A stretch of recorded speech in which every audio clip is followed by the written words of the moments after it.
ನಾವು ಗ್ಯಾರಂಟಿ ಯೋಜನೆಗಳನ್ನು ಜಾರಿಗೆ ತಂದಿರುವುದು ಬಡವರಿಗಾಗಿ. ಇಂತಹ ಗ್ಯಾರಂಟಿ ಯೋಜನೆಗಳನ್ನು ಯಾವುದೇ ಕಾರಣಕ್ಕೂ ನಿಲ್ಲಿಸುವುದಿಲ್ಲ ಎಂಬುದಾಗಿ ಸಿಎಂ ಸಿದ್ದರಾಮಯ್ಯ ಸ್ಪಷ್ಟಪಡಿಸಿದ್ದಾರೆ.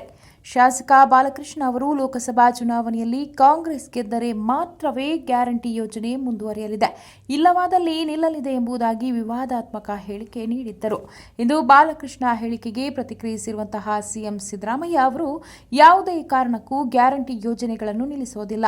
ಗ್ಯಾರಂಟಿಗಳನ್ನು ಬಡವರಿಗಾಗಿ ಜಾರಿ ಮಾಡಿದ್ದೇವೆ, ಅವುಗಳು ಮುಂದುವರಿಯಲಿದೆ ಎಂಬುದಾಗಿ ತಿಳಿಸಿದ್ದಾರೆ.